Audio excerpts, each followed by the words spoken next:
एक घटना आपको बताएं जो वास्तविक डर की थी।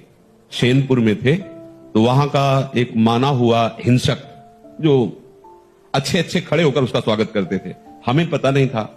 गंगा किनारे भ्रमण करते करते अभी 2-4 महीना हुए थे वहां रुके। बहुत मंगलमय स्थान, भजन में स्वाभाविक रति हो।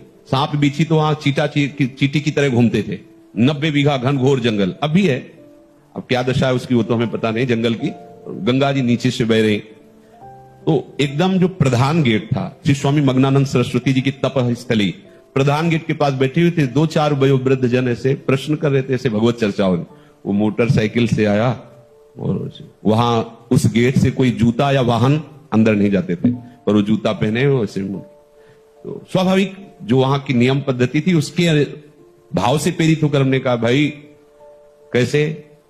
वहां जो बैठे हुए थे वो तो कुछ नहीं बोले। हम कहा ये जूता पहनकर आप मोटरसाइकिल से अंदर जा रहे हैं, बाबा सरकार की तपा स्थली है, उचित नहीं है। हमारी तरफ ऐसे देखा, गाड़ी वहीं खड़ी की, चला गया जो भी जैसा, जूते पहने ही। फिर वापस आया, हम कहा भाई गाड़ी यहां स्टार्ट नहीं होगी, बाहर ले जाके स्टार्ट करो गाड़ी। हम भाव कहा था कि यहां स्टार्ट मत करना, बाहर ले जाओ। वो स्टार्ट ही नहीं हुई, प्रयास किया नहीं स्टार्ट हुई। मतलब हमको सिद्ध नहीं, वो घटना घटनी थी।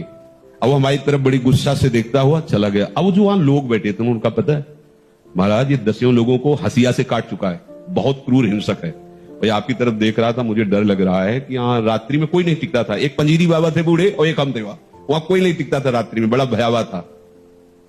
हमारे मन में भगवान रक्षक हैं, हमने कोई अहित नहीं किया, कोई अमंगल नहीं किया, एक सिद्धांत की बात उसको बताई।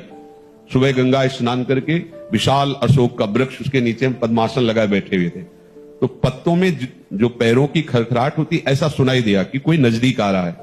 तो आंख खोली, देखा वही व्यक्ति थे। एक बार तो मन बड़ा विचित्र होता है, एक बार तो ऐसा लगा। फिर आंख खोल के बैठ गए, सामने आया, उसने कहा पहचाना? हम कहा आप वही हैं जिनको कल हमने रोका था कि आप है। तो बोले मुझे जानते हो? तो हम कहा आपको तो नहीं जानते, लेकिन आप हमें नहीं जानते होंगे। भगवत आवेश में हो गए एकदम। हम कहा आप हमें नहीं जानते होंगे। तो उसने पहले चाकू निकाली और रखा, बोले इसको जानते हो? हाँ जानते। फिर पिस्तौल निकाली, ऐसे रखा, बोले इसको जानते हो? हम कहा हमारे पास कमंडल रखा था, ऐसे खोला और गंगा जल। हम कहा इसको जानते हो? हम कहा केवल हम और तुम है, वृंदावन में है, एक शब्द का मिस्टेक ले। हम कहा केवल हम और तुम है, तुम्हारे पास अस्त्र है और सुना है तुम हिंसक स्वभाव के हो।